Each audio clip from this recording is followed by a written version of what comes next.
Okay, welcome to part 3. In this section, we're going to add some lipstick and some blush, and we're going to sharpen her eyes a bit more. So let's make a new layer, a new blank layer. Come on, you can do it. And normally for blush, I use one of the normal swatch colors, and it's pastel magenta. If you open up your swatches, it should be there. We need a soft edge brush.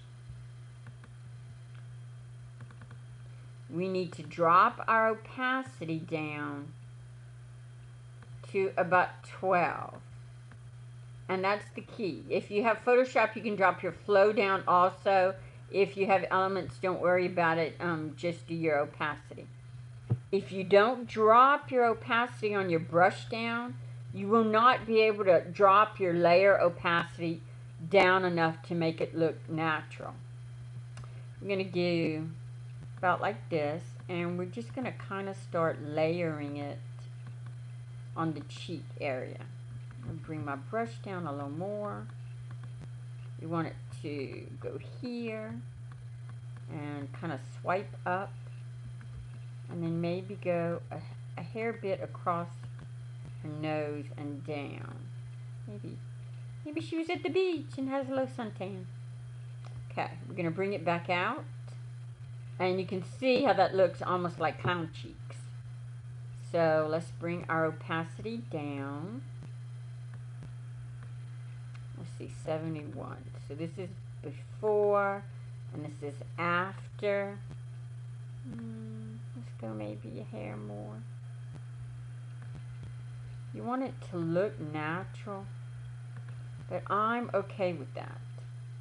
So if I were gonna keep going and leave all my layers, I would label this one cheeks, and I would keep going. And for my PSD, I would just have layer after layer after layer. But for the sake of keeping the video compressed and saving easily, I'm going to go ahead and merge it down, which is Control E. We're going to do another blank layer, and this time we're going to do the lips. But I'm going to use the color picker and select a color from her sweater. And you see our color changed in the color picker.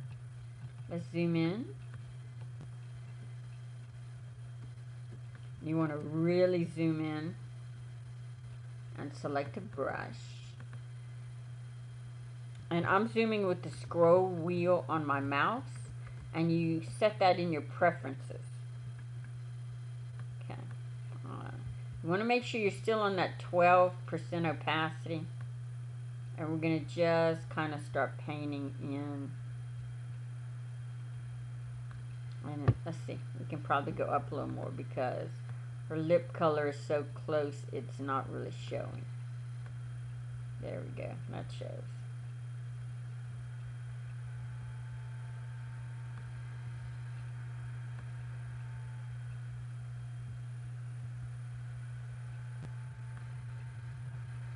Zoom in, make my brush smaller, and I really like to do this and go around the edges and define them, almost like a lip liner effect.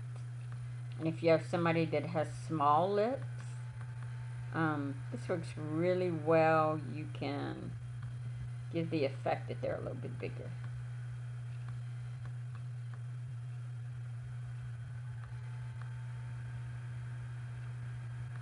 You want to make sure you get in the edges so it looks natural. Let's go back and paint so we make sure it's even.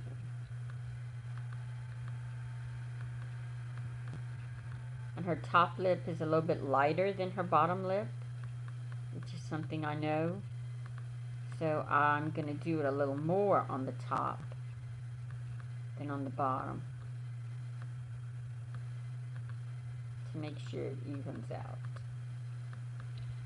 Okay, we're going to zoom out. And you can tell that's fake. Holy cow, you can tell that's fake. Okay, so this is the process. You change your blend mode to multiply. And by doing this, it's going to make me do Control plus. By doing this, it blends in with the creases on the lips. It becomes transparent. Let's go back to normal. And then let's go to multiply. And you see it looks more natural. Right? Let's go back to multiply. Do Control minus. That's what it's going to want. We're going to zoom out so we can see what we're working with. And then we're going to begin to drop our opacity. Because again, you don't want it to look obvious. That was before, and this is after. So I think that looks really good. Can go maybe a little bit heavier just for the effect of the tutorial. There we go. And we're going to do Control E and merge that down. Let me check the time. Okay. The next thing I want to do is sharpen her eyes. I'm going to scroll in. I'm going to select the elliptical marquee tool. I'm going to make sure my feather's at 0. And make sure the second box is checked that says add to selection. And I'm going to pull down. If you hold your space bar down without letting go of your mouse, it lets you move that selection around. I'm going to call that good enough. And I'm going to do the same thing on the other side. Click inside, left click and choose, right click and choose feather and select 3. Say OK. We use Control J and put our eyes on their own layer. Look, let's turn everything off. Look how they're there. We're going to go make sure that layer is highlighted and go to Filter, Other, High Pass. I tend to use 6.5 and I'm going to click OK. And if we turn this back on, it makes it a yucky gray color. And we're going to change that to soft light. And we'll zoom back out. So, this is before and this is after. It's not really severe. You still, again, you're trying to maintain that it looks natural. So let's drop it down just a little bit. Somewhere in the 60s or 70s would probably be okay. And we're going to merge this layer down. Control E. And we're going to stop for this section.